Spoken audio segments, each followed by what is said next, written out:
Bueno, estamos por iniciar con la transmisión en vivo. Ya cargué toda la información. Muy bien. Buenas tardes. Quien les habla es Héctor Fenoglio, integrante y referente del Encuentro Nacional de Prácticas Comunitarias en Salud.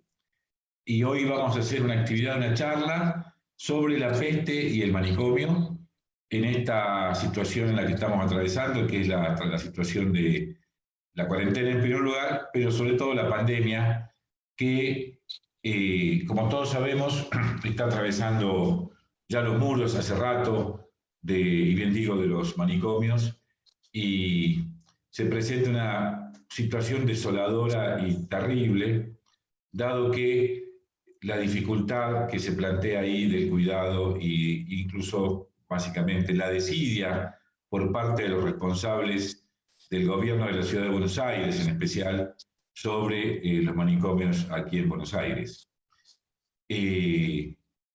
Está sobre nosotros el recuerdo espantoso de hace aproximadamente un mes, donde una jauría de perros devoró a un compañero internado, y ante lo cual tampoco se hizo absolutamente nada, a pesar de que ya estaba de antemano planteada la situación de esta situación de los perros sueltos en el predio del Borda, en este caso.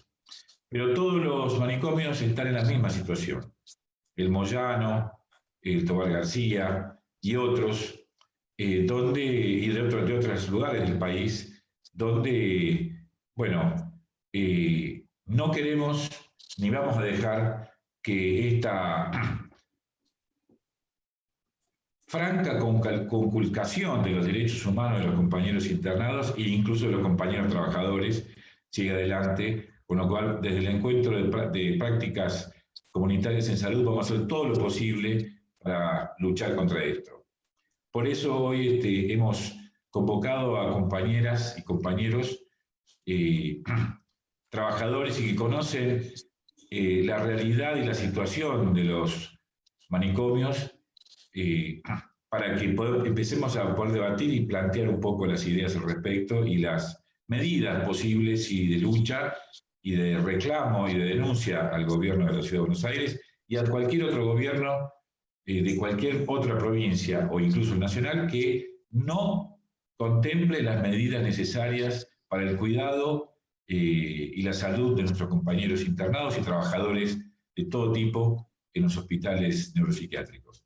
Está con nosotros hoy Silvia Maltz, psicóloga, terapeuta ocupacional, trabajadora en el Moyano, en el Hospital Moyano de la Ciudad de Buenos Aires, y fundadora y directora además, desde hace 11 años, del programa radial DESATE, integrado por externadas e internadas en el Hospital Moyano. El compañero Alberto Saba, psicólogo social, artista, fundador del Frente Artistas del Borda, legendario Frente Artistas del Borda, y de la Red de Argentina de Arte y Salud Mental. Y el compañero Vicente Citolema, abogado, dramaturgo, poeta, pensador, actor y muchísimas otras en su gran despliegue y trayectoria, y eterno y constante defensor de los derechos humanos donde se presente la necesidad de la lucha, desde hace muchísimos años. En este marco, la mecánica va a ser, vamos a hablar cada uno más o menos 15 minutos, los panelistas, yo simplemente modero, y una vez que se termine las exposiciones, charlaremos un poco y recibiremos las preguntas que las personas nos manden por Facebook. Así que vamos a comenzar. Silvia, te damos la palabra. Bueno, hola compañeros, hola a todos, a todes. En principio quiero agradecer a la licenciada Ángela Cardela, que porque no puede venir, ella no puede estar, me permitió estar en esta mesa. Así que gracias, muchas gracias Ángela. Y pensando cómo introducirme, cómo estar sentada con ustedes, se me ocurrió entrar de la mano de Marisa Wagner. El hospicio estatal está lleno, repleto, hacinado, superpoblado de locos, pobres y de pobres locos. Me acuerdo de Alfredo Moffat cuando decía: existe un par dialéctico entre la locura y la pobreza, y se rascaba la cabeza. La locura empobrece, la pobreza enloquece, continuaba. Sé que a veces una de la locura sale, pero ¿cómo se hace para salir de la pobreza? Necesito un curso acelerado. Alfredo, perdóname, pero esto más que un par dialéctico es sencillamente un círculo vicioso. Bueno, del bicho, del virus, que se encarguen los científicos, los médicos, la salud, los integrantes profesionales que saben del tema. Pero de la pandemia nos tenemos que ocupar todos, porque la pandemia es política. La pandemia es un hecho que justamente resalta la desigualdad, resalta todo de alguna manera lo más putrefacto de un sistema que aísla, de un sistema que gobierna para unos pocos, de un sistema que también sigue enloqueciendo, porque el manicomio sigue enloqueciendo, si pensamos en él. Porque el manicomio, justamente, esa lógica de hacinamiento, de pobreza, de aislamiento, de crueldad, sigue estando presente. Entonces, eso es político. Y eso, de alguna manera, la forma de combatirlo es, por supuesto, en todos aquellos que pensamos que otra salud es posible, otra posibilidad de vivir es posible, pero también comprometer a la sociedad de alguna manera. Pensaba en las prácticas comunitarias y decía, bueno, qué maravilla, cuántas prácticas comunitarias se vienen sumando en tantos años que pueden mostrar, que pueden de alguna manera incluir, que pueden salir a la comunidad desde un discurso basado en derechos humanos, basado en la solidaridad, basado en todo lo necesario para una vida digna. Sin embargo, los manicomios persisten. Y yo me hago muchas preguntas. Por ejemplo, ¿cómo hacemos para sensibilizar a una sociedad sobre este tema? ¿Cómo hacemos para, de alguna manera, incidir más allá de nuestras prácticas, no solamente en nuestras instituciones, fuera de ellos? Por supuesto, el Frente de Artistas del Borda tiene sus teatros, tiene sus prácticas, las radios, los medios de comunicación, los emprendimientos sociales, pero todavía no logramos hacer también ese salto a los muros, de los muros, y salir de alguna manera a incidir en otro sentido, en un sentido más político, en un sentido de intervenir más intersectorialmente desde otras instituciones. Llámese trabajo, llámese educación, llámese salud, pero empezar a salir de esta lógica de encierro que también en cierta medida reproducimos si no podemos dar ese salto a la comunidad toda. Tal vez no todos nos sigan, pero necesitamos que los que nos siguen podamos incidir políticamente para ejercer otra presión. De no ser así, los manicomios van a persistir. No hay ley que pueda ser establecida como la Ley Nacional de Salud Mental si no hay un interés social en ello. Y ese interés lo tenemos que crear de alguna manera. Por eso digo, la pandemia es política.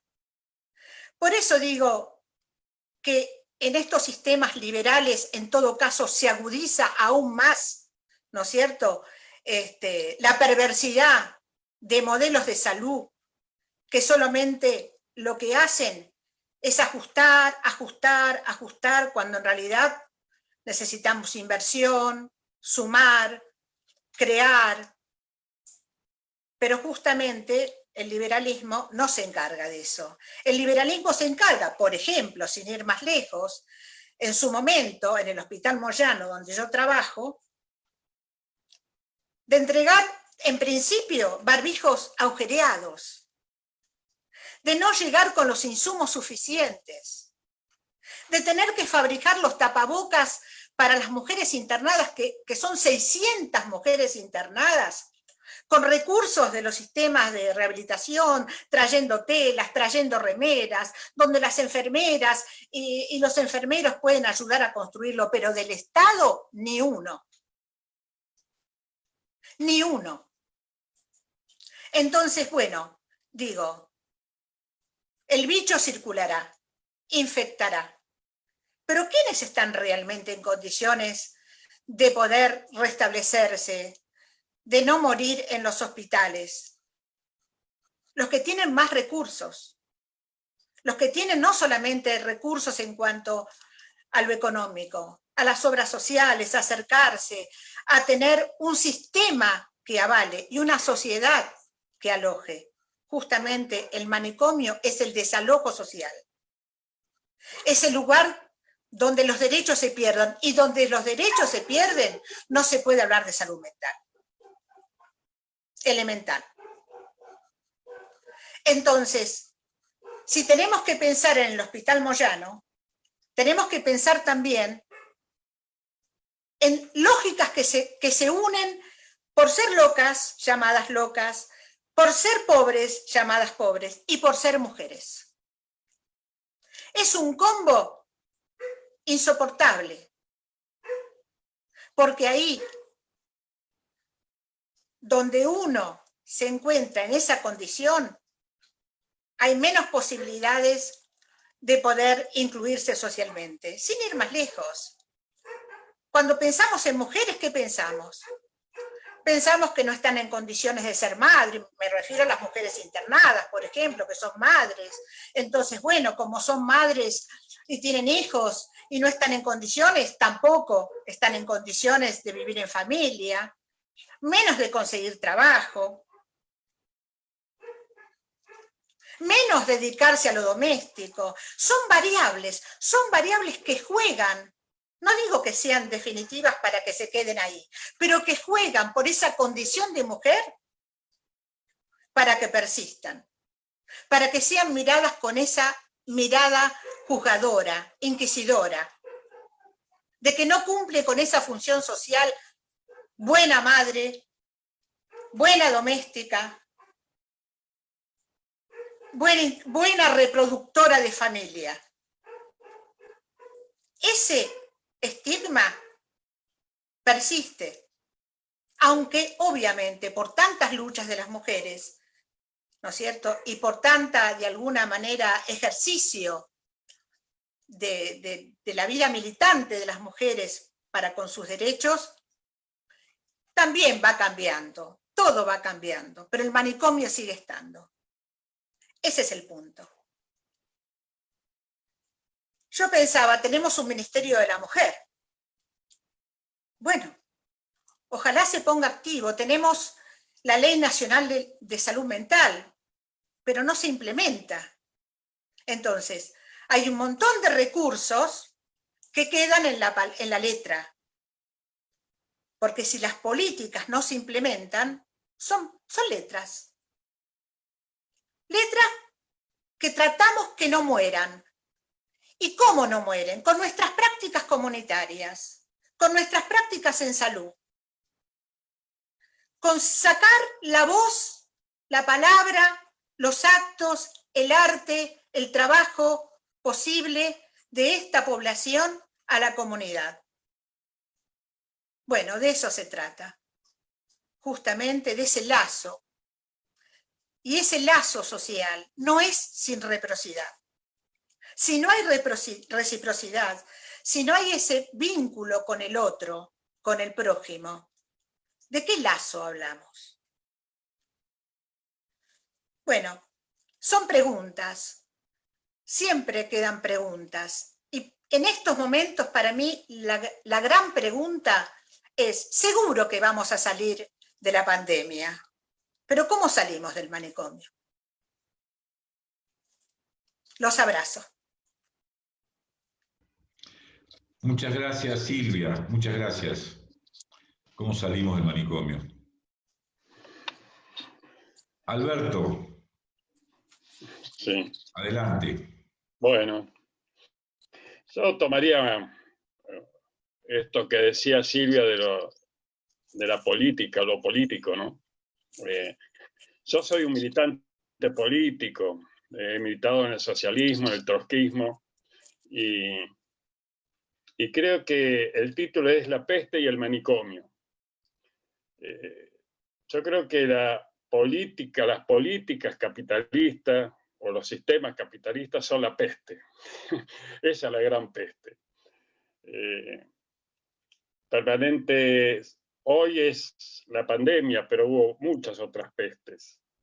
Y las crisis permanentes, las guerras que genera el capitalismo, o el hambre en todo el mundo, las miserias, la violencia física y psíquica que genera el capitalismo. Entonces, el capitalismo genera cada vez más presos, más pobreza, más violencia, más villas, más muertes, más locos y más manicomios, o más gente en los manicomios. Yo creo que el manicomio es un campo de concentración de personas. Yo siempre digo que es un campo de concentración de personas. Y acá quiero aclarar algo. Hay compañeros trabajadores, psicólogos, psiquiatras, técnicos, empleados, que yo lo eximo de esta categoría o de este lugar, ¿no? Hay muchos trabajadores, muchos profesionales, muchos técnicos que hacen mucho esfuerzo para que ese lugar, desde el poder, que es un campo de concentración de personas, pueda producir algún cambio. Ahí las personas están internadas por la ciencia, detenidos por la justicia, y están desaparecidos socialmente. No existen, no están, ¿no? Como decía Videla, no existen, no están. No están porque no producen, no gastan, no votan, no están. Al sistema no les importa, no les interesan las personas internadas en los manicomios. Y cuando hablo de manicomio, hablo no solo de los manicomios públicos, hablo de los manicomios privados, que son más siniestros, más perversos que los públicos, porque además, digamos, generan dinero con eso, tienen ganancias siderales con la existencia de esos manicomios. Los manicomios son campos de concentración de personas porque, como decía Silvia, se violentan todos los derechos humanos. ¿Por qué se violentan todos los derechos humanos? Se come mal, se vive mal, se sobremedica, hay violencia física, psíquica. Yo conozco todos los manicomios del país. Por la Red Argentina de Arte y Salud Mental he recorrido todos los manicomios del país, de las 14 provincias que tienen manicomios. Y todos están sesgados por la misma lógica. Se come mal, se vive mal, se sobremedica, hay violencia física y psíquica, hay electroshock, hay muchos manicomios de electroshock. Hay falta de libertad. Si esas no son las violaciones de derechos humanos, ¿dónde están las violaciones de derechos humanos? En los manicomios, los muchachos del Borda, por lo menos, con los que yo tengo más contacto, y también con algunas compañeras del Moyano, porque hacemos con Silvia trabajos conjuntos, ellos dicen, somos un ladrillo más del hospital.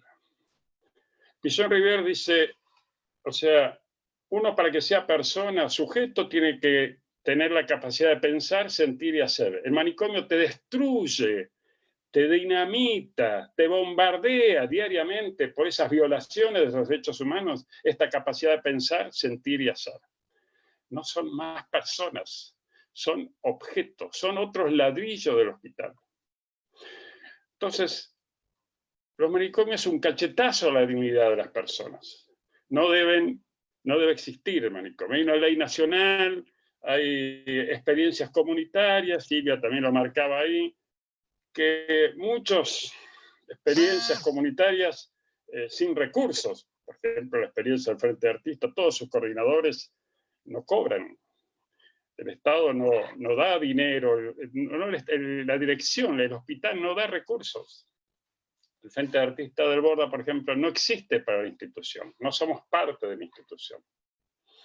Entonces, ¿qué hacer en la panza de ese monstruo?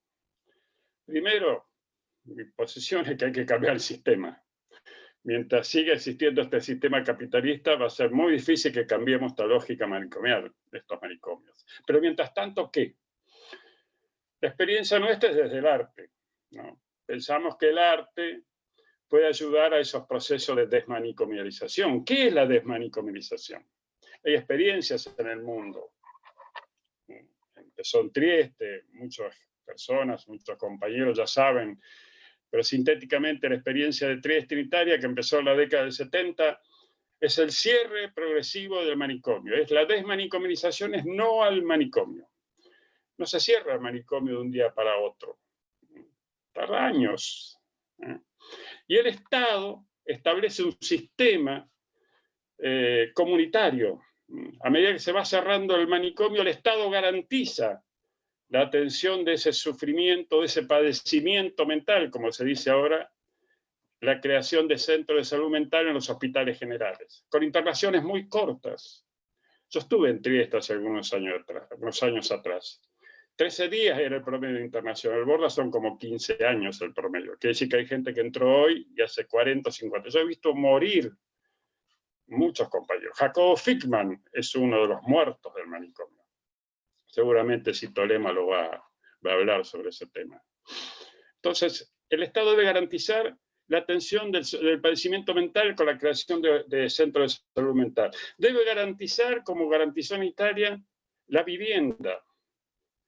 ¿Cómo garantiza la vivienda? Si la familia es contenedora, va con la familia. Y si no, el Estado le alquila departamentos. Entonces, a mí me subieron a un coche, iba con un psiquiatra, un psicólogo y un enfermero, y visitamos los departamentos. Viven 2 o 3 personas, no son casas de medio camino, donde arrumban 30, 40, 50 personas y se convierten en pequeños manicomios, que es la inercia, en no hacer nada, en no existir, en no ser personas, ser objetos. No, acá son personas con capacidad de pensar, sentir y hacer. Y el Estado también les garantiza el trabajo con la creación de cooperativas de trabajo, o ahora le llaman empresas sociales. Y tienen un sueldo como cualquier trabajador. Por ejemplo, nosotros organizamos en la Red Argentina de Arte y Salud Mental un festival cada 2 años. En uno de los festivales vino el grupo de teatro de Trieste. Ganaban básicamente 800 euros por mes, y si la compañía giraba, cobraban otros 500, o sea que cobraban entre 1.500 y 1.600 euros por mes, que es lo que gana cualquier trabajador en Italia, o ganaba por lo menos, no sé ahora cómo estará. Entonces, esa es la desmanicomialización. El cierre progresivo de los manicomios, garantizar el trabajo, garantizar la vivienda, garantizar los afectos, garantizar la vida, garantizar esta capacidad de pensar, sentir y hacer. La desmanicomialización es un proyecto de vida, a contrapelo del manicomio, que es un proyecto de muerte. Entonces, desde el arte nosotros tenemos una herramienta, que es potente, que es el arte. Ahí quería diferenciar un poco con el tema de arte-terapia. Los manicomios existen desde hace muchos años, y junto con los manicomios existe también el arte. Pero siempre se utilizó con un criterio de arte-terapia. Convencionalmente sería la arte-terapia, trabaja mucho sobre, digamos, la parte subjetiva de las personas que están internadas en el manicomio. Yo quería hacer algo más que eso. Queríamos desde el arte generar un salto, que no solo produjera efectos en las personas, en la subjetividad, en lo terapéutico, sino que produjera efectos en la institución, que produjera efectos en la sociedad. Esa imagen siniestra que hay del sufrimiento mental, esa terrible, ver cómo se podía cambiar. Entonces lo que hicimos fue convocar a compañeros para formar un grupo de artistas. Le llamamos Frente de Artistas del Borda, salir al frente, enfrentar una realidad para cambiarla. Generamos talleres, esos talleres están coordinados por artistas. y también junto con el artista por profesionales, pueden ser psicólogos, psicólogos sociales. ¿Por qué el artista tiene que coordinarlo? Porque es el artista que da los elementos conceptuales y prácticos para entrar en un proceso creador y que ese proceso creador lleve a una producción y que esa producción se pueda poner en el afuera del hospital, que no quede encerrada en el manicomio, porque el manicomio lo fagocita, lo traga, lo hace desaparecer, como hace desaparecer a las personas que viven allá adentro. Entonces, el momento que sale esa producción, no solo sale la producción, sino que sale también la persona, el artista. Y como somos públicos, somos convocados por la prensa escrita, prensa mediática, o sea, toda la prensa de televisión, de radio, y podemos denunciar lo que pasa en el manicomio, las violencias, la violación de los derechos humanos en el manicomio. Y eso que se escucha, que se replica en el afuera, vuelve al manicomio y genera una gran grieta, como se dice ahora dentro del manicomio. Aquellos que están a favor de un proyecto de desmanicomalización, que hay muchos, sobre todo gente joven, psicólogos, psiquiatras, trabajadores, enfermeros, y aquellos que quieren el statu quo del manicomio, que son mentes capitalistas, porque hay dentro del manicomio intereses económicos para que eso siga existiendo. Las corporaciones médicas, los laboratorios, los sindicatos que también hacen que no hagan un debate profundo sobre eso, creyendo que cerrar los manicomios es privatizar la salud. No. Al contrario, la Ley Nacional de Salud Mental, que está tomada mucho de la ley italiana, dice que no solo que se mantienen los trabajadores que se reciclan en todos los hospitales generales, sino que además se toman más trabajadores todavía. Entonces, eso que se genera un movimiento nuevo dentro del manicomio, aquellos que están a favor y aquellos que están en contra, y por lo menos hay un debate interno que el manicomio intenta, del poder del manicomio intenta que no haya debate interno. Y el tercer efecto que produce es la gente como uno, la gente en la calle, el momento que escucha la colifata, que escucha Desastre, que ve al Frente de Artistas, que escucha otras experiencias comunitarias, toma una posición política, no religiosa, misericordiosa, pobrecito loco, sino una posición política. Acá hay que cambiar esto. Con estas personas que hacen estas cosas, ¿por qué tienen que estar encerradas? Entonces, eso lo produce el arte. Eso lo produce la radio también, de alguna manera. Yo voy a hablar del arte porque es lo que manejo bien. Hemos creado además un festival latinoamericano de artistas internados en hospitales psiquiátricos. Ahora le llamamos un festival de una puerta a la libertad, no al manicomio. Ahí nos juntamos cada 2 años en Mar del Plata. En el año 89 hicimos el primer festival. Es un invento nuestro, no existe. Es un invento nuestro. Juntar artistas locos, que el 70% tienen que ser artistas que trabajan en los hospitales o los centros comunitarios de salud mental, donde no solo muestran los espectáculos o las experiencias artísticas, sino que debatimos entre todos qué hacer con los manicomios, qué es la desmanicomización, qué es la política, qué es el capitalismo, qué es el socialismo.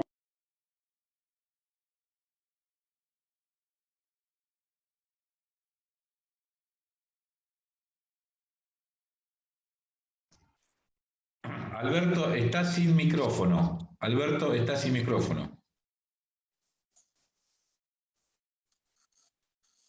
¿Se escucha? ¿Se cortó? Ahí tengo de nuevo. ¿De dónde terminé? Sí. A ver si me...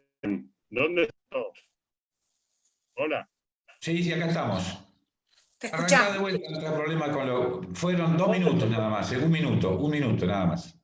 O sea, el arte, no sé si te retomo un poquito, el arte produce estos efectos sociales, estos efectos de que generan una nueva conciencia política, donde decir hay que luchar contra los manicomios, pero también hay que luchar contra un sistema político que hace la existencia de los manicomios. Bueno, esta es la experiencia, esta es la posición, sintetizando. La peste es el sistema capitalista. Mientras existe el sistema capitalista vamos a tener muchas pestes más. Si no pensamos, mi política es, yo lucho por el socialismo, creo que la única alternativa. Mientras tanto, debemos resistir, debemos luchar, debemos unirnos, debemos juntarnos. Nosotros del arte decimos arte, lucha y resistencia. Y hacia eso vamos, hacia poder modificar esas lógicas manicomiales y convertir en que no existan más los manicomios. En la medida que existan los manicomios, van a existir todavía ese estigma está exagerado, sobrevaluado por la misma existencia del manicomio. Bueno, muchas gracias. Muchas gracias, Alberto. La verdad que la locura en el sentido horrible, peor y catastrófico es el manicomio. Es el encierro y es el trato justamente como enfermos a personas que son personas antes que nada. Y esto es una posición política. Evidentemente, el considerar meramente enfermos, puramente del modelo médico, y no considerar personas como todos y todas, que pueden desplegar tranquilamente y plenamente su poder vital, su potencia vital, por el solo hecho a veces que no se pueden mantener y caen en ese encierro horrible. Vicente, tengo el agrado Sí. No, escuchando muy atentamente a la compañera y al compañero,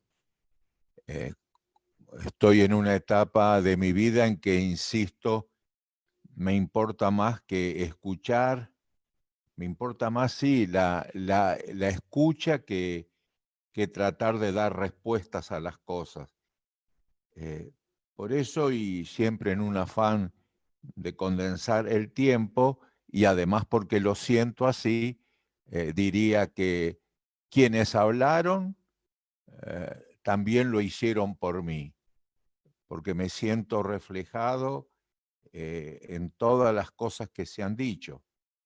Y también me siento reflejado en las conductas de la compañera y el compañero, que me consta históricamente han acompañado con sus propias conductas individuales las palabras que se han dicho acá.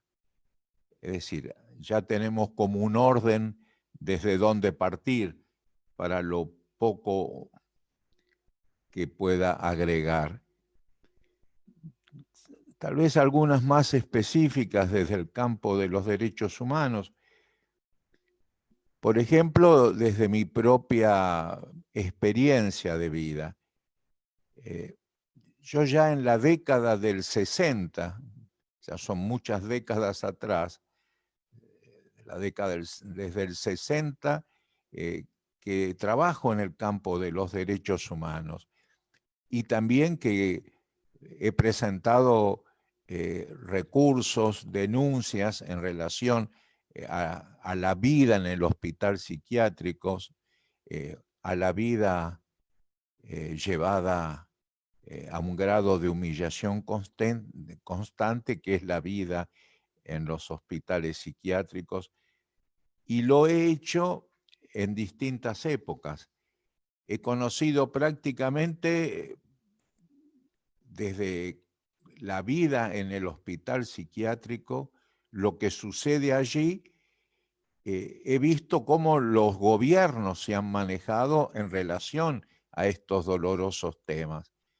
Gobiernos elegidos en nombre del radicalismo, gobiernos directamente dictatoriales, atrozmente dictatoriales, gobiernos constitucionales, gobiernos que han recorrido lo que se podría llamar la mayor parte de las fuerzas democráticas y reconocidas como tal por el propio poder.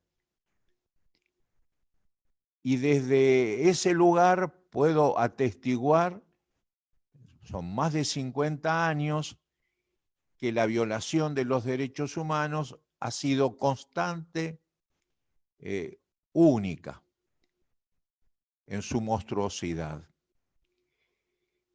¿Qué sospecha, qué pequeño saber me podría, que puedo obtener, que puedo deducir de esta práctica y de este estudio y de este poner el cuerpo detrás de mis propias palabras y de mis actos en relación a todo esto?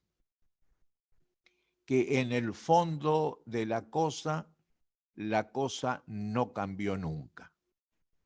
por más que tenga en algunos momentos, y hay que reconocerlo, ciertas apariencias de mayor respeto por la dignidad humana, que dentro de estas prácticas incluso estén las de gente que respeto en lo personal, en lo científico, porque todos los que estamos hablando acá, de alguna forma, también podemos decir, hemos sido parte, algunos más pequeña, como en mi caso, más potente en el caso de la compañera y el compañero que han hablado, de la propia vida de ese hospital. Y podemos decir que la constante es que la vida nunca fue la verdadera vida allí.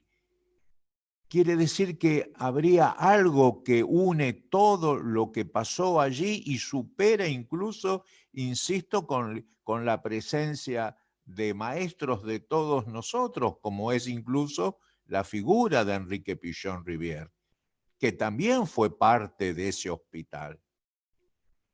Y de las personas que hemos conocido allí como sufrientes, como amigos, que por más que en algún caso tengan una potencia artística que los destaca y que los pone en un lugar, diríamos, de reconocimiento cultural o poético mayor, como decía Saba en relación a Jacobo Frickman, nadie ha escapado de las prácticas y de los dolores que corroen la institución, por lo menos en todas estas décadas en que la he conocido, y que si me remito a lo que he estudiado sobre lo que es el manicomio o lo que son los manicomios en la Argentina desde que se fundaron, cosa que también he hecho, diría que hay un hilo conductor que hace que la mirada, si bien al principio pareciera perderse en los accidentes, cuando llega a la esencia de las cosas, insisto, ve que hay como una unidad general, una unidad que no está ligado a lo que en filosofía podríamos llamar las pasiones alegres, sino a las más dramáticas y terribles pasiones tristes. Eso es el hecho.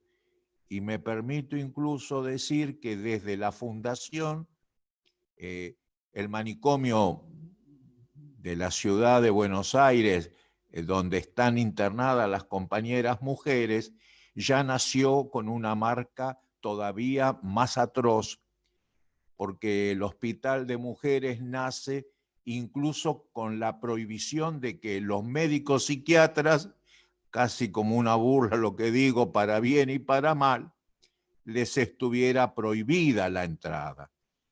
Porque en los primeros años, en las primeras décadas, bastantes décadas, en el hospital de mujeres, en el hospital psiquiátrico, solo podían entrar las monjas. No había asistencia médica para nadie. Es decir, solo había el rosario unas cuantas veces o muchísimas veces, las mangueras de agua fría y todas esas prácticas espantosas que siguen como una cultura de mujer igual bruja, mujer para vos mayor castigo, que marque incluso la civilización occidental desde que tenemos esos registros fundacionales de la cultura greco-romana. Esto es un hecho. La mujer loca entre los locos, más sufriente aún, los niños más terriblemente en el sufrimiento, y los hombres desde el inicio, desecho, despojo, castigo. Eso es la realidad. La pregunta, ¿qué hubo siempre allí? ¿Qué es lo que no cambió? Y lo que no cambió, y las palabras no tienen esa resonancia y una conceptualización que no se puede cambiar, no merece ser cambiada, aunque algunas veces se encubran. tuvieron de común como esencia de la cosa el capitalismo. Siempre fue cultura del capitalismo. Si hay una pregunta sería, ¿se podía esperar otra cosa? ¿Alguien conoce otra cosa en la cultura del capitalismo que no esté basada en la muerte, en la antropofagia, en el sacrificio del más débil en función de su debilidad y, si fuera posible, también en la búsqueda de la última migaja de plusvalía, como así se llama en lengua científica, a la explotación monstruosa, a ese comerse los unos a los otros, en la lengua más simple y más dolorosa. Esa es la situación. Y como Alberto insistió, y yo también podría decir que insisto, y en el discurso de la compañera puedo notar el mismo dolor y la misma rebeldía y el deseo de que las cosas no sean así, podríamos repetir lo que aquel pensador, Catón el censor, decía 150 años antes de Cristo, cada vez que le tocaba hablar, decía, Cartago debe ser destruida.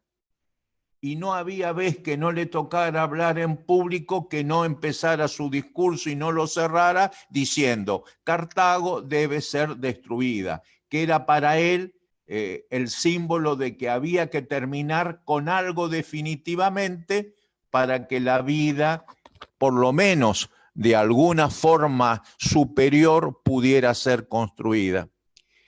La pregunta es, para ir sintetizando, estamos en la época de peste, es cierto, y espero y deseo que la peste se vaya. Y también tengo claro el discurso que se va instalando. Habrá que volver a la normalidad. La cuestión de fondo y a plantearse es qué implica normalidad y quién quiere volver a esa normalidad. Honestamente, haciéndome cargo de lo que es mi cuerpo, mi espíritu y mi fuerza soy, a los 80 años uno no tiene tanto, diría que honestamente yo no quiero volver a esa normalidad. La cuestión es, ¿hay salida para alguien por dentro de esa normalidad? ¿Cómo construir algo para evitar esta violación, diría, natural de los derechos humanos como consecuencia normal y necesaria de la manera en que el capital existe en la vida y en nuestras vidas, como única forma que tiene de cultura de la muerte?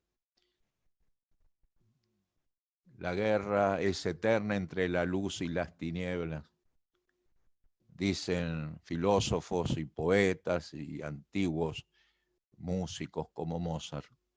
Yo podría decir, la vida es eterna, la lucha es eterna entre el capital, alias muerte, y el nuevo mundo, alias vida, sea como lo construyamos entre todos, sabiendo que al menos tenemos algo claro.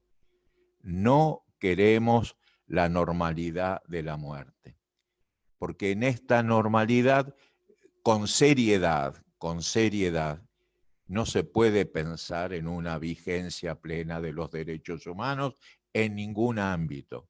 Y me dirán entonces, y Vicente, ¿y para qué llevas más de 50 años luchando por los derechos humanos? Porque a la vez también lo digo, esa nueva vida, esos nuevos vínculos, esa nueva sociedad amorosa no se construye mágicamente. Nadie te regala la puerta con que se abre la nueva historia humana. Hay que construirla, es un constructo continuo, un devenir que lo vamos empujando día a día con lo poquito que cada uno puede. No, es difícil que llegue entero. Hay que construirlo, aunque sea por parte. El tema de fondo es también la honestidad intelectual, la honestidad amorosa de cada uno. Algunos a lo Lampedusa, querer cambiar un poco para que no cambie nada. Otros de un día para otro querer cambiarlo todo para que no cambie nada, para que haya más muertes sobre la muerte que ya tenemos.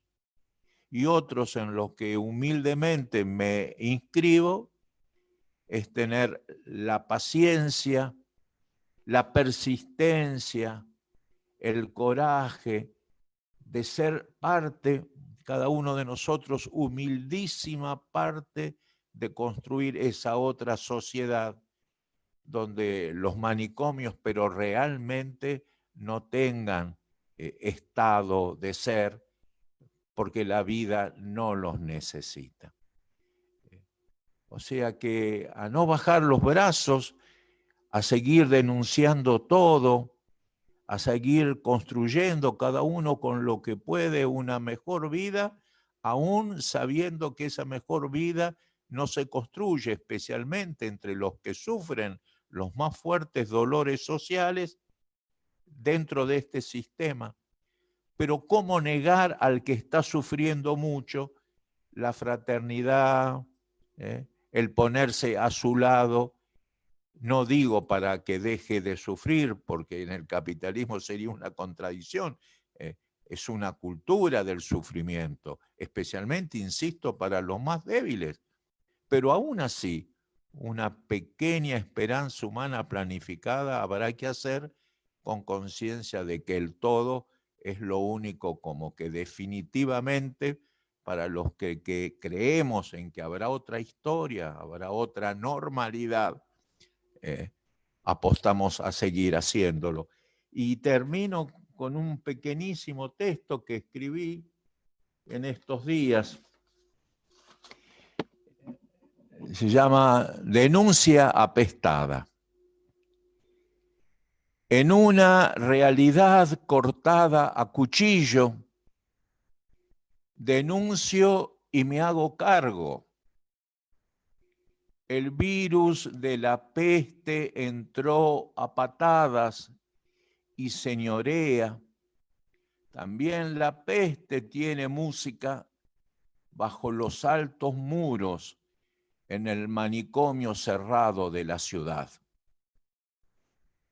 Que no haya espanto ni clemencia, tampoco asombro.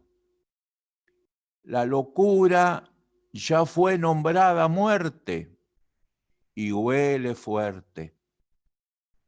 Vean esas nubes rojas, los cuerpos en la fila del adiós. Y aquí no ha pasado nada. Sobre un cielo sin malicia, denuncio y me hago cargo. Una jauría de perros, perros y perros hambrientos, golpeados, pura furia, mató a dentelladas a un loco. ¿Quién era? ¿Quién era? En el manicomio cerrado de la ciudad. La cabeza devastada del hombre, pura agonía, sobre la mala hierba nos mira, ausente, anuncia. Las nubes rojas son la sangre de los locos. Y aquí no ha pasado nada.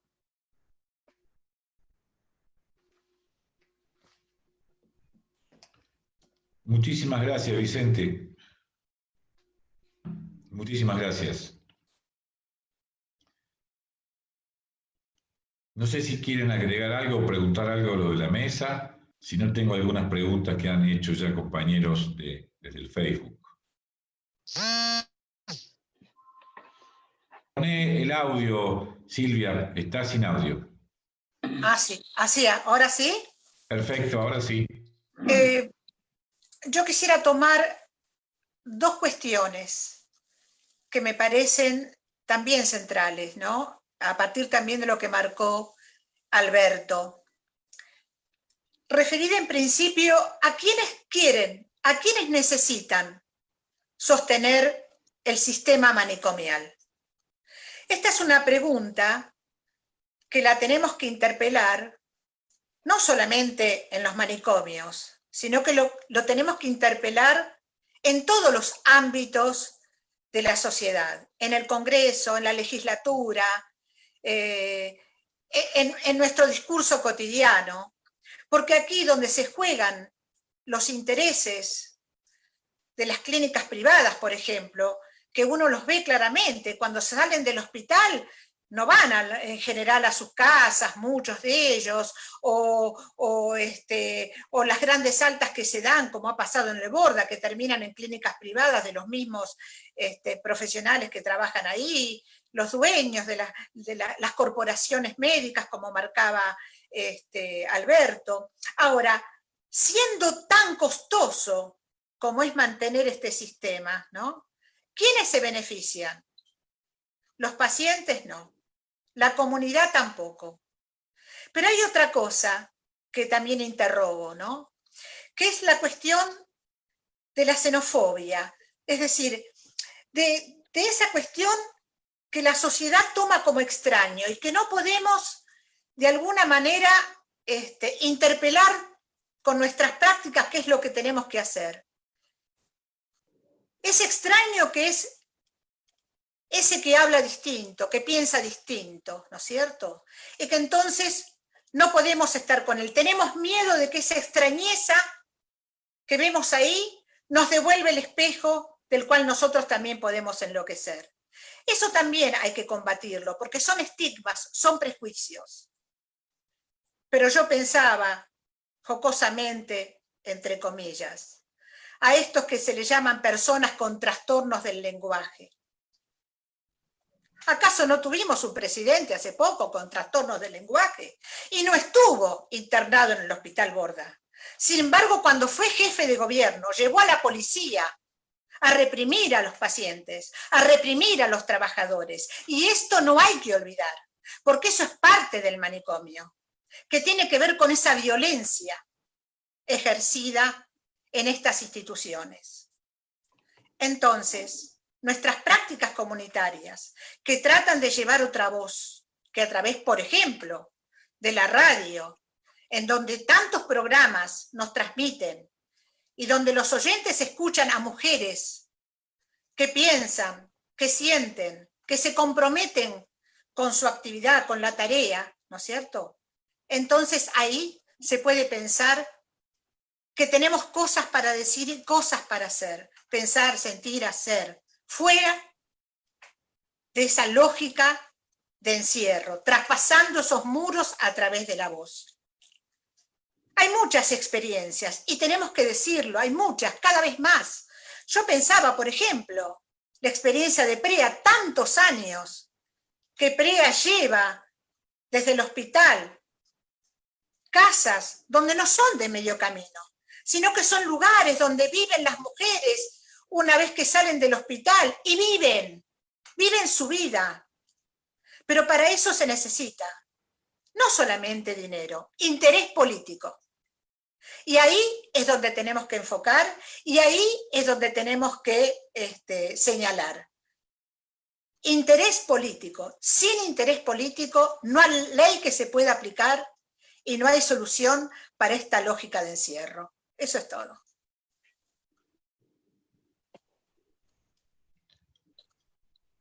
Compañeros, ¿alguien quiere agregar algo sobre lo que dijo Silvia? Si hay preguntas, me gustaría las preguntas. Muy pequeño y muy directo. Hay algo que se llama Legislatura de la Ciudad de Buenos Aires, donde hay fuerzas políticas mayoritarias representadas de esta ciudad. Ese es uno de los espacios donde se puede interpelar, increpar, denunciar a los responsables de los hechos que se han cometido concretamente en el Hospital Borda, tanto el asesinato del compañero como la situación de indefensión directa que sufren los internados allí en relación a la amenaza concreta, consciente y extendida de la peste. Eso es un hecho. Se puede interpelar a los responsables, que son responsables políticos, y ahí se incluye el jefe de la ciudad de Buenos Aires, el ministro de Salud, el director del hospital, es decir, tienen una responsabilidad política, pero a la par hay una responsabilidad jurídica.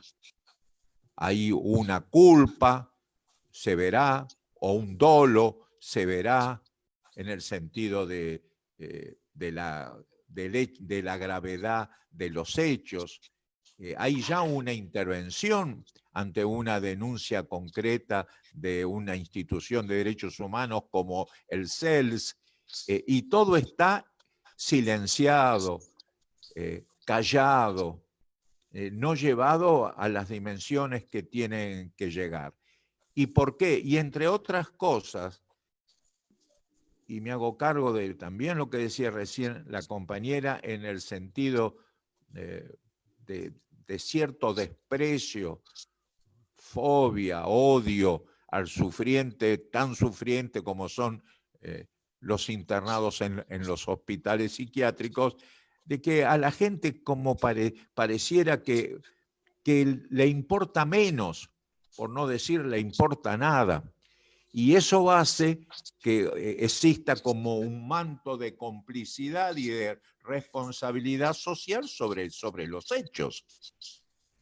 Hay que hacerse cargo de este verdadero acontecimiento civilizatorio en lo demonstruoso que tiene.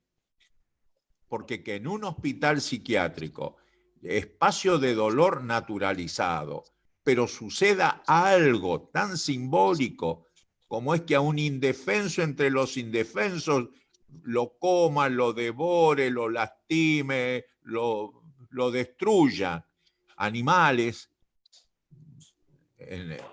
hace que de este hecho como un símbolo potente de nuestra cultura. No se puede dejar que pase así, porque si no nos tomamos de los símbolos, de lo que los símbolos nos dan para plantear luchas concretas, es también porque no tenemos la fortaleza de hacerlo, de unirnos por encima de eventuales diferencias y hacer el hecho fundamental. En lengua simple, Cartago debe ser destruido. Sabemos que el capitalismo es muerte, sí, pero en el hoy y aquí concreto pichoniano hay tareas para hacer.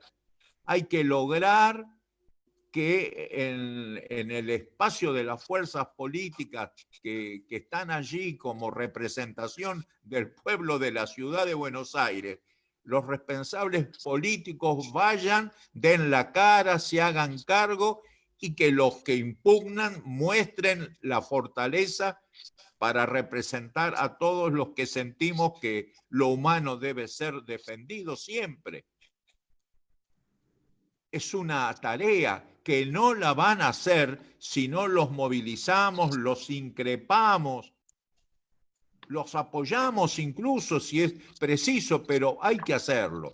Y desde el punto de vista de la justicia penal, esa justicia ya sabemos que sirve para poco y nada, pero otra vez repito, hay ciertos momentos, ciertas circunstancias que por su dramatismo permiten hacer que los que están al servicio del mal, porque el Poder Judicial por naturaleza está al servicio del mal, aún con esa contradicción gigante, no puedan escaparse de cumplir con su deber, que es enjuiciar, dictar sentencia y seguramente, por cómo están los hechos, mandar a prisión a los responsables de lo que en lengua simple fue un asesinato de ese interno que de golpe es un símbolo de tantos y tantos seres, hombres, mujeres, niños que han muerto de manera atroz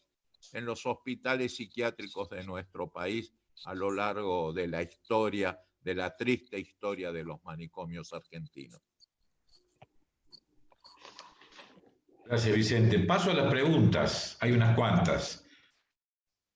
Héctor García Vergara dice, ¿qué piensan los expositores a propósito de las propuestas que apuntan a que la abolición de la lógica manicomial actual se puede hacer desde el interior del manicomio mismo? Por ejemplo, el llamado uso racional de los psicofármacos, la creación de protocolos para evitar la hospitalización involuntaria, la ampliación de los equipos interdisciplinarios, donde se incluya a otros profesionales de las humanidades, etc. ¿Qué piensan sobre esto? A ver, No sé, voy a ¿quién hablar. responde? Habla Silvia si querés. No, Después no, te habla hablo. Alberto, por favor. No. Dale, Alberto, a ver, después seguimos con Silvia. No, a ver, yo creo que de adentro se pueden hacer muchas cosas. Me parece que, por ejemplo, Vicente decía que hacer algo en la legislatura, en la política.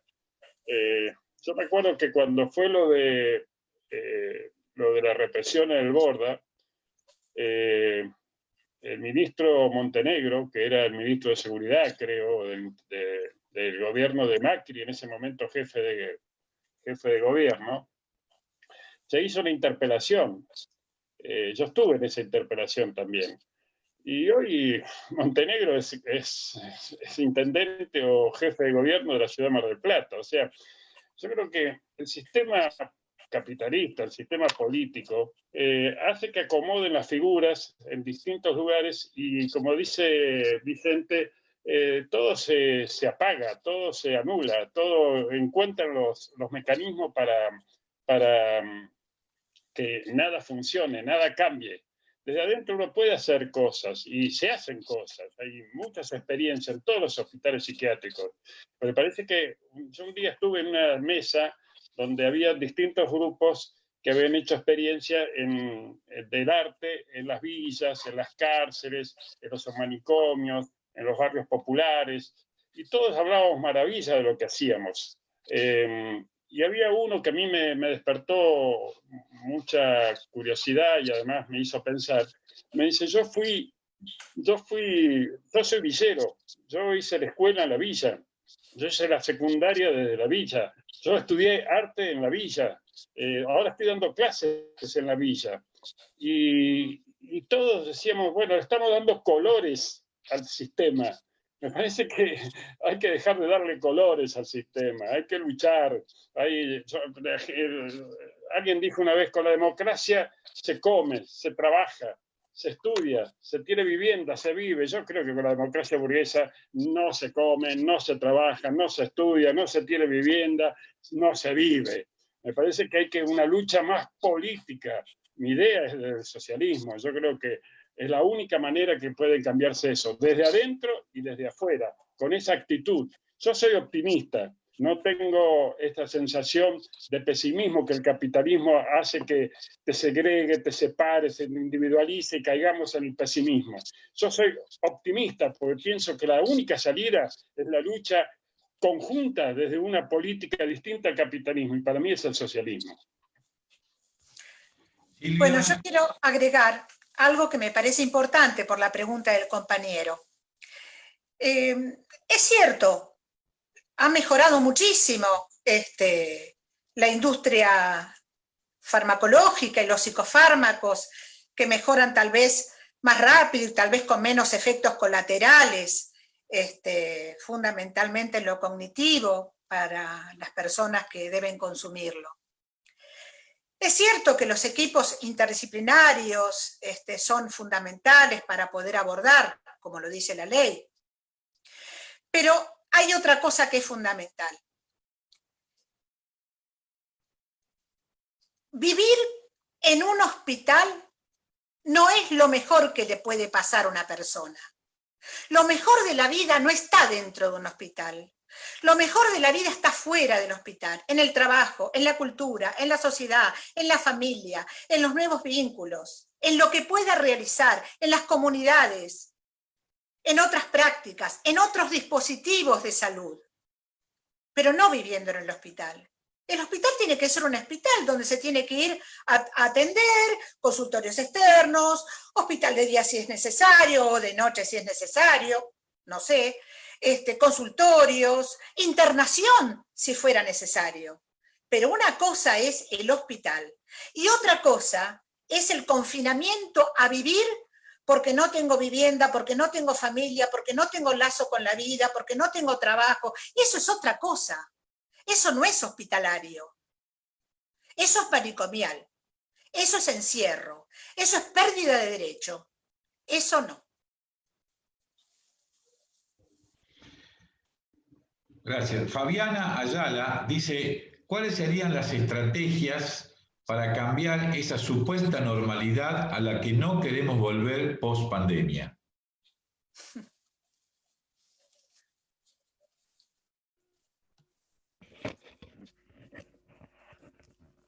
Yo diría que no sabemos cuáles van a ser los efectos, o por lo menos creemos saber cuáles van a ser los efectos post-pandemia.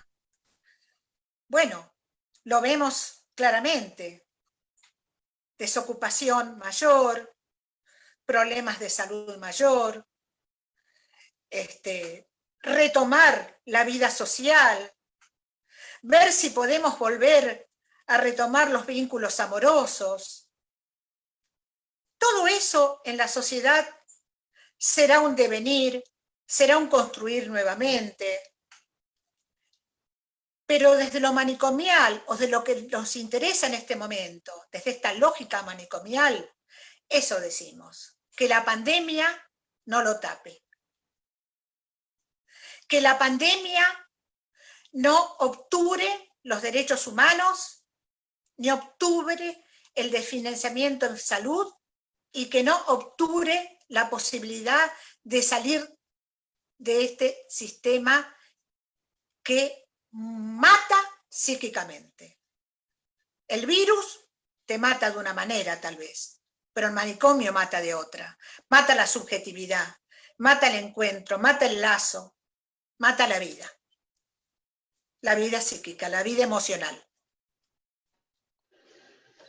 Después de la pandemia, creo que para mí lo único que queda es juntarse, resistir, luchar. No pensemos que el capitalismo se va a acomodar, Claro. ya se acomodó con las guerras, después de las guerras, y busca las maneras.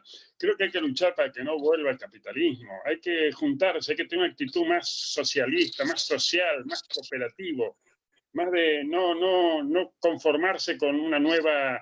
un nuevo sistema capitalista. Ellos no van a ofrecer otra cosa. La burguesía no va a ofrecer otra cosa. Yo estoy muy así enojado con la pasividad de esperar una nueva instancia burguesa capitalista. No, hay que luchar por una instancia nueva política, no pensar más en el capitalismo. El capitalismo no murió, nos va a matar de todo, porque esta pandemia de hoy van a venir otras peores. Entonces hay que pensar una alternativa social distinta, y para eso tenemos que juntarnos, tenemos que pensar, no hay alternativa. Yo desde el capitalismo no veo ninguna alternativa posible de una nueva instancia social. Ninguna. No te va a ofrecer el capitalismo una nueva instancia social. Te va a acomodar, te la va a pintar de una manera como para que vos te vuelvas a estar en la comodidad y en la comodidad del sistema. No, hay que romper eso, ¿no? Pillon Rivera decía, el artista debe ser un agente de cambio, debe ser un transformador, debe ser revolucionario. Bueno, esa es la actitud, debemos ser transformadores, debemos ser agentes de cambio, debemos ser revolucionarios, pensar en revolucionar conceptos y prácticas para voltear este sistema. No queda otra alternativa.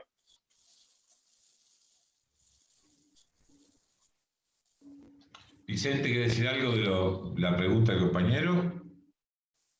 Creo que sería lindo seguir escuchando porque es la manera concreta de que participen con otras preguntas. Esta ya fue, me parece, contestada.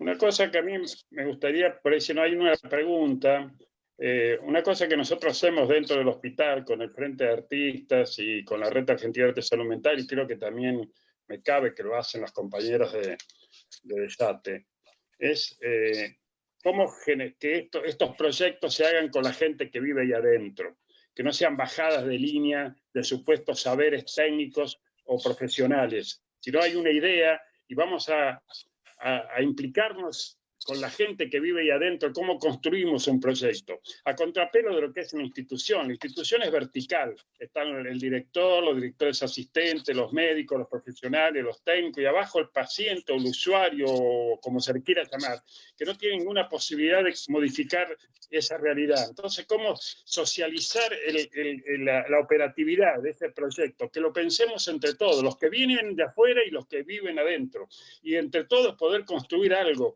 Ahí hay una cuestión de juntarse para cambiar algo, para transformar. No que el sistema te baje una idea y que el otro la repite. Que es un poco lo que es la institución vertical. Ser una institución, un proyecto horizontal, donde todos participemos y podamos producir cambio. La única manera, tomando esta idea pichoniana, de que sea una especie de trabajo colectivo, donde podamos entre todos pensar y hacer y transformar una realidad. Y estas experiencias creo que se pueden hacer desde adentro. Esto lo hemos demostrado con el arte, con la comunicación, se hacen de adentro. Y esto tiene efectos en las personas que viven ahí adentro, tiene efectos dentro de la institución, tiene efectos en la sociedad. Bueno, esa es una lucha que se puede hacer mientras tanto, para poder resistir a este sistema. Sí, yo pienso que desde adentro sí, pero también desde afuera. Buscando los recursos afuera para podernos incluir y para poder ser visibilizados lo más posible. Lo dije también desde adentro, hay que hacerlo desde afuera con todo, también desde adentro, no nos podemos quedar desde adentro pasivamente como quiere el sistema, ni adentro ni afuera, hay que luchar adentro y afuera, por supuesto. No sé si alcancé a decir la pregunta anterior, pero de Oscar Moyano, para Saba en especial, ¿por qué enfrentar al arte terapia, cuando sabemos que muchas personas no están en condiciones de hacer arte? Porque justamente la arte terapia propiciada por compañeros preparadas, la función que tienen es para que quien no pueda hacer arte, porque no cualquiera puede hacer arte, pueda hacerlo. A ver, yo creo que el tema de arte terapia lo reconozco y tiene una función. El arte, no todo el mundo hace arte, pero todo el mundo tiene la capacidad de poder hacer arte. Digo, el manicomio te genera esta situación de que vos ya no sos más una persona, o sea, no tenés la capacidad de memorizar, no tenés la capacidad de poder mover tus músculos, la medicación te obturiza el pensamiento, te obturiza la construcción de cualquier proyecto artístico.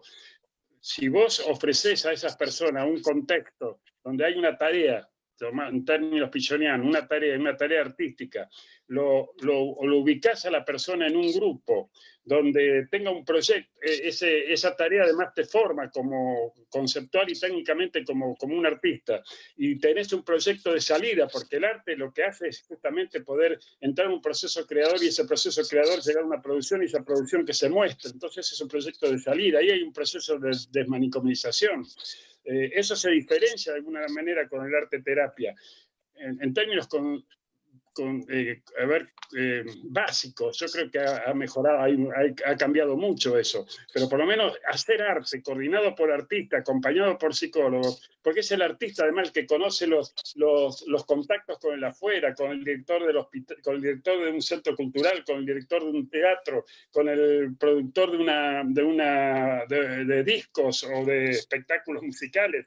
Es él que puede proyectar esa salida de lo artístico. Y eso requiere de un proceso que el artista lo conoce. Es un proceso que tiene conceptos y prácticas que puede llevar a esa idea, a esa proyección social. Si no hay esa pasión, ese deseo y esos conceptos y esas prácticas, queda encerrado en la terapia nada más. Y acá no es solo trabajar sobre las posibilidades subjetivas de las personas, sino cómo cambiar a la institución, cómo cambiar a la sociedad. Y el arte, la salida artística es lo que puede producir todo ese cambio, esa transformación.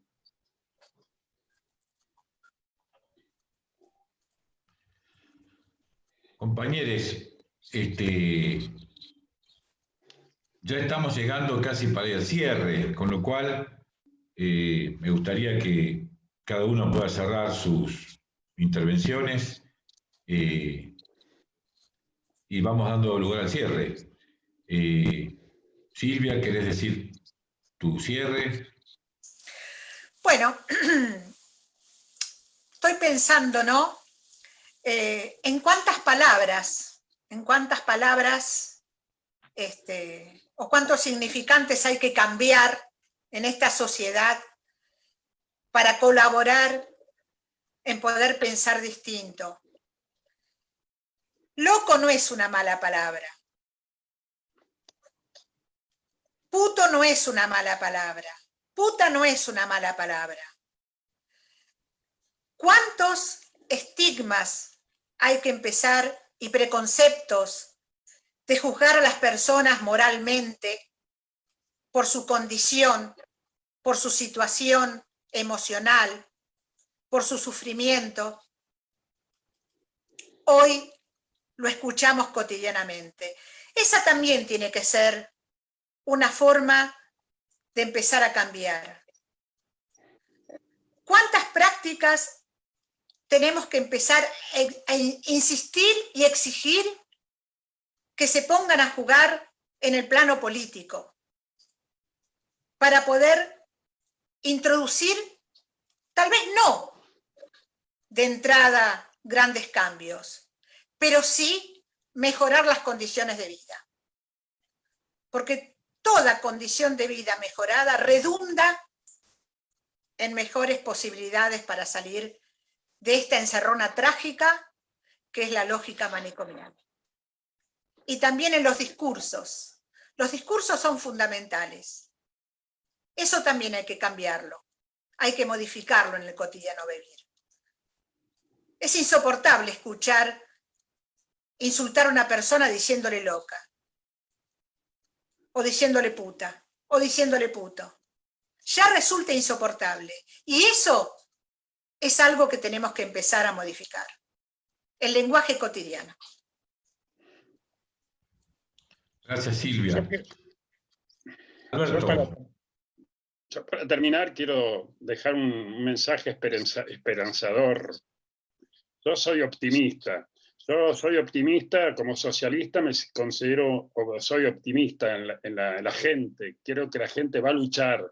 La gente va a unirse, va a juntar. Yo no descreo de esta separación, de esta segregación que hace este sistema y que nos lleva a la tristeza, a la angustia, al individualismo. Yo soy optimista. Yo creo que tenemos un futuro, no sé si inmediato, esperanzador, de lucha, de resistencia, de lucha y masiva. Creo en la masa, creo en la gente que va a cambiar esto. Gracias, Alberto. Vicente, ¿querés cerrar algo? Yo al final voy a leer un fragmento de la declaración del Encuentro Plurinacional de Prácticas Comunitarias en Salud, de la declaración que estamos comenzando a circular para que todo el mundo firme. De eso se trata. Para hacer la denuncia. Yo al final voy a cerrar con un fragmento de esta declaración.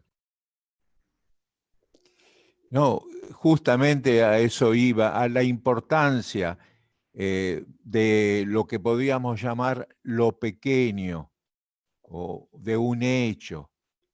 Es cierto que la construcción del mundo es una tarea gigante y que toda tarea gigante, como todo viaje, también tiene un punto de iniciación simple, dar un paso. Por algo, las culturas son simbólicas y hay que tener conciencia de lo que es una cultura simbólica, porque somos parte de esa cultura simbólica. Y suceden hechos en la historia, lo que algunos pensadores llaman acontecimientos, que tienen una valoración social o podrían tenerlo, que se convierten en algo más de ese hecho. De golpe representan a muchos y miles tal vez de pequeños hechos y la dimensión cambia.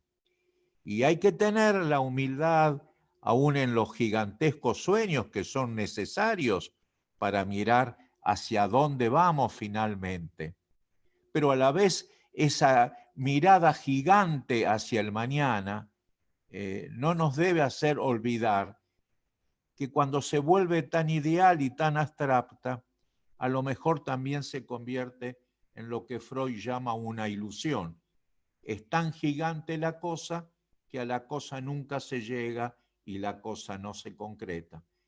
Por eso nosotros dialécticamente tenemos que tener una mirada del todo e ir hacia las partes, y tener una mirada de las partes y a veces ir hacia el todo.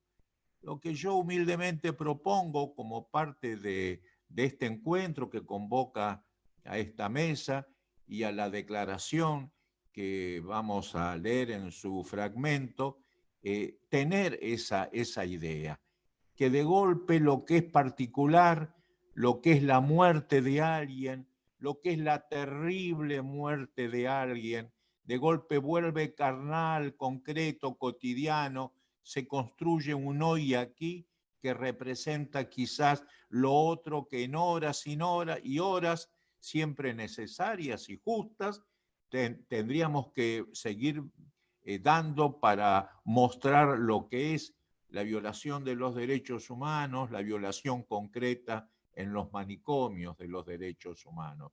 Pero por eso yo insisto y pido, humildemente pido, no dejemos pasar el asesinato del compañero concreto, este asesinato en el Hospital Borda.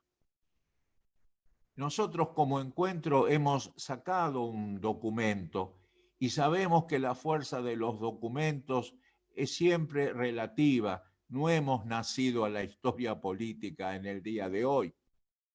Tenemos ya luchas sobre el cuerpo. Pero también esas luchas nos enseñaron a la humildad.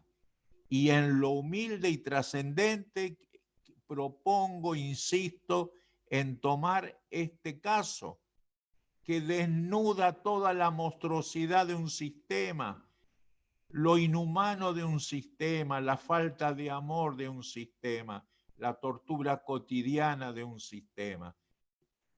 Cartago debe ser destruido, sí.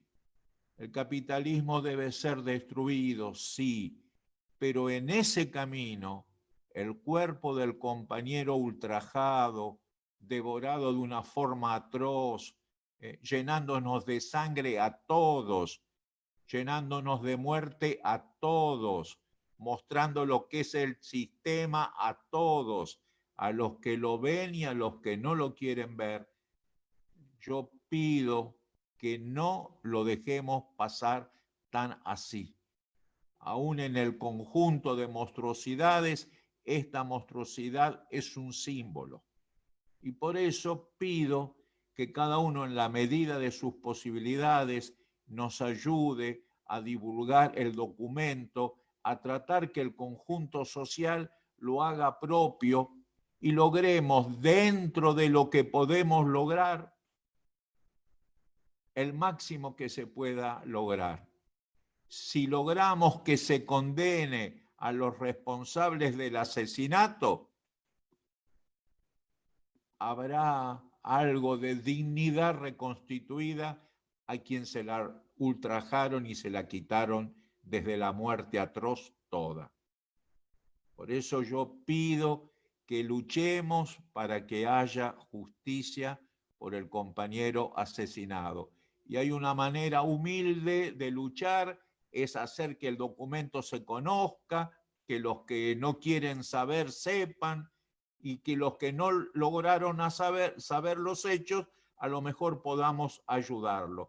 Se construirá algo pequeño, de acuerdo, pero otra vez sabemos que con lo pequeño se puede construir también lo grande, desde el sacrificio, la fraternidad entre todos, y sin perder la conciencia que el hecho que le tocó al compañero es parte de la diaria muerte de miles y miles de seres humanos en este sistema organizado del crimen que se llama capitalismo.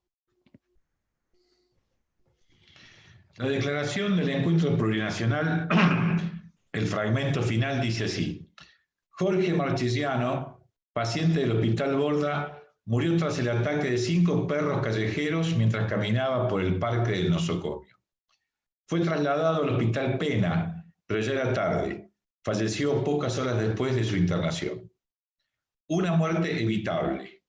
El 7 de mayo pasado, 15 días antes del hecho, el Centro de Estudios Legales y Sociales presentó un amparo colectivo denunciando las deplorables condiciones en las que se vive dentro de los 4 manicomios porteños, recrudecidas por las derivas de la pandemia en curso. Dentro de esos reclamos estaba mencionada la urgencia de erradicar las jaurías de perros callejeros que se pasean por los predios de esas instituciones. En respuesta al pedido, el gobierno de la ciudad negó las existencias de las jaurías. No necesitamos ser Sherlock Holmes para saber quiénes se entrenan por acción y por omisión, como la jauría que se llevó sin más la vida de este usuario de nuestra salud pública. Desde hace muchos años, el manicomio funciona como campo de exterminio de todas las formas de salud, física, mental y social. Lugares donde la vida menos se parece a la vida, y ello no precisamente debido a ninguna anomalía psicopatológica. Y no se trata aquí solo de la realidad del encierro y sus consecuencias, aquellas que hoy mejor podríamos calibrar como sociedad a partir de nuestras propias vivencias, con el aislamiento que venimos atravesando. Resulta imposible omitir que hace apenas 7 años el gobierno de la ciudad, del mismo signo que el actual, envió a reprimir ferozmente a usuarios, trabajadores de la salud, sindicalistas, periodistas, legisladores y quienes se interpusieron ante las topadoras y barreras policiales con las que ingresaron, con el propósito de arrasar el edificio de un taller que estaba amparado por la justicia. Los espurios negociados inmobiliarios reclamaban buena parte de los terrenos del Borda, multiplicando el avallazamiento de la marchita vida de quienes manotean algo de salud en estos dispositivos propiamente medievales. Ingresaron con armas por una puerta lateral y antes de que el día alumbre fue una invasión completamente planificada a un hospital que todos sabemos que debería funcionar para curar. Ante el popular desacuerdo y la resistencia ofrecida, la Policía Metropolitana comenzó a hacer eso que tan bien sabe: cumplir órdenes y disparar. Podemos afirmar que los mecanismos represivos parecieran hoy haberse refinado. No fue necesaria la policía, bastó con la desidia del Estado, ese abandono que nos permite expresar que están tirando a los pacientes a los perros. ¿Será este un mensaje para aquel hospital público que busca formar profesionales, concurrentes, residentes, becarios? ¿Serán advertencias destinadas a la sociedad para que entienda que aún hay algo peor que estar manicomializado? ¿En qué lugar quedan tantos trabajadores y trabajadoras que todos los días ponen su esfuerzo invisible para mejorar como pueden un sitio invivible? La jauría que despedazó a Jorge es la de los burócratas, asesinos a sueldo, exterminadores por convicción, militantes de la muerte, soldados del arrasamiento de la vida. Cuando hasta los derechos más elementales son desatendidos, una jauría de perros puede quizás tener su parte en la autoría material, pero la jauría de autores intelectuales e ideológicos, aristócratas de todos los palacios, debe ser repudiada, debe ser denunciada, debe ser acusada, debe ser procesada para que sus integrantes comparezcan a la justicia como lo que son, criminales indefendibles de las personas que necesitan hoy más que nadie del abrigo y del cuidado. Hacemos nuestra la denuncia del CELS y la expandimos de nuestro lugar de militantes de la salud y activistas de lo comunitario. Mientras estas jaurías de funcionarios sigan impunes, Jorge Marchesiano seguirá siendo despedazado por el abandono, la diferencia y el olvido. No lo permitamos. El gobierno de la ciudad, a través del jefe de gobierno y sus funcionarios, deben explicar su responsabilidad en lo acontecido y empezar a ocuparse seriamente de la situación de la salud mental en lo que respecta a sus efectores, atendiendo tanto a la situación de usuarios como de trabajadores en el actual contexto crítico de la pandemia. Esta es la declaración y hay que enviar adhesiones a las personas e institucionales al correo del encuentro. Y nos comprometemos a hacer todo lo que está a nuestro alcance para la denuncia y llevar a la justicia a estos asesinos. Con esto quiero terminar, agradecerles enormemente a la compañera Silvia, al compañero Alberto y a Vicente Cito Lema haber compartido este momento y nuevamente a pedirles su apoyo, su colaboración y su activismo para que podamos llevar adelante estas denuncias y, de ser posible, llevar ante los tribunales a los responsables y lograr que la situación, que se haga cargo el Estado que corresponda de la situación en la que existe hoy en los manicomios. Vicente, ¿querés decir algo finalmente? No, muchísimas gracias también en nombre del encuentro, a quienes están participando, a quienes han asistido. Seguimos en esta lucha, un poco más tristes que cuando empezamos, pero a la vez, como decía Alberto, con la alegría que nos da que aún en el medio de situaciones tan ligadas a la muerte y a la tristeza, al caso concreto del que sufre, bueno, no nos quita nadie el deseo y esa gigantesca esperanza dialéctica de que construiremos otra historia. Así que también mi abrazo fraterno a Silvia, a Alberto, y nos seguimos viendo, como históricamente decíamos, nos vemos en la próxima lucha. Bueno, muchísimas gracias. Vamos a cerrar acá. Les pido que se queden hasta que termine los compañeros de cerrar el Facebook Live que dice ahí. Cuando se apague, nosotros nos vamos.